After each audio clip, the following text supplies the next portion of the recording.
3 দিন হলো হজরত মুহাম্মদ সাল্লাল্লাহু আলাইহি ওয়াসাল্লাম মদিনাতে নেই। কেউ জানে না নবীজি কোথায়। ওমর ফারুক মুক্ত তরবারি হাতে ঘোষণা দিলেন, যদি নবীজির কোনো কিছু হয় তবে আমি ওমর বলছি মক্কায় একটা মুনাফিকও আস্ত থাকবে না। এদিকে আবু বকর বললেন, থাম ভাই, চল নবীজির তালাশ করি। দুইজন মিলে মদিনা থেকে মক্কার উদ্দেশ্যে রওনা হলেন। মরুভূমি পেরিয়ে পাহাড়ের এলাকাতে আসলেন। একটু দূরে দেখলেন এক রাখাল দাঁড়িয়ে আছে। আবু বকর বললেন, ও ওমর ফারুক। আবু বকর এবং ওমর ফারুক রাখালকে জিজ্ঞেস করলেন, তুমি কি মোহাম্মদ সাল্লাহ ইসলামকে দেখেছো? রাখাল উত্তরে বললেন, আমি মোহাম্মদ সাল্লাহ ইসলামকে চিনি না এবং আপনাদেরও চিনি না। তবে ওই পাহাড়ের উপরে একজন লোক ইয়া উম্মাতি বলে কাঁদছেন।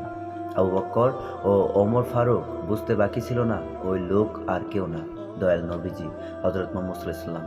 রাখাল আবার বলল, লোকটির সাথে সাথে আমার সব উট ভেড়াগুলো কাঁদছে আর খাওয়া বন্ধ করে দিছে।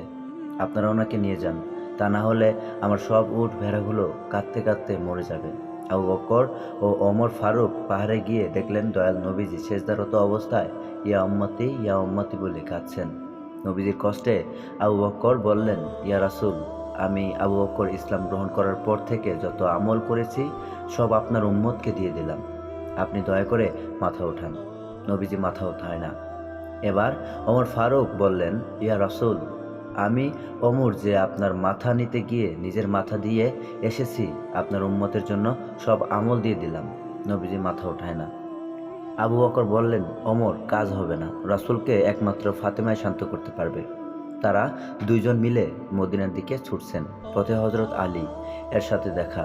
আবু বকর ও ওমর রাদিয়াল্লাহু আনহু বললেন, সামনে গিয়ে লাভ নেই, রাসূলকে শান্ত করতে ফাতিমাকে লাগবে। এবার তিনজন ফাতিমার বাড়ির সামনে আসলেন। আলী ফাতিমাকে ডাক দিলেন, ফাতিমা, বাইরে আসো।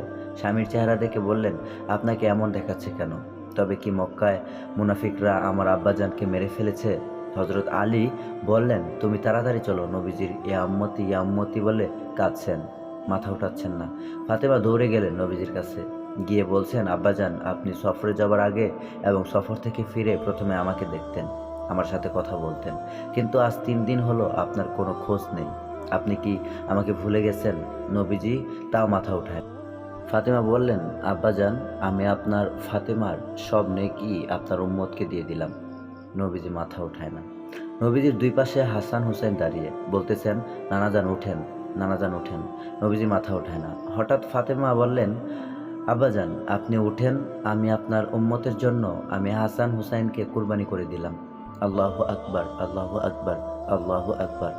এবার নবীজি মাথা উঠালেন আর বললেন, ফাতেমা, তুমি কি দোয়া করলা? আমার আল্লাহ তোমার দোয়া কবুল করে ফেলেছেন। নবী রাসূল সাহাবীদের রক্ত ঝরানোর কারণে সেই দিন আজ আমার কাছে আসতে পেরেছে। আসুন আল্লাহর হুকুমগুলো নবীর তরিকায় পালন করার চেষ্টা করি। আমিন। আজে বাজে পোস্ট শেয়ার করতে পারেন, ভালো পোস্ট পারেন না।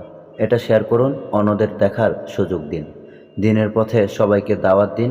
ইনশাআল্লাহ ইসলামের বিজয় চিরদিনই হয়েছে আর হবে। আল্লাহ হাফেজ।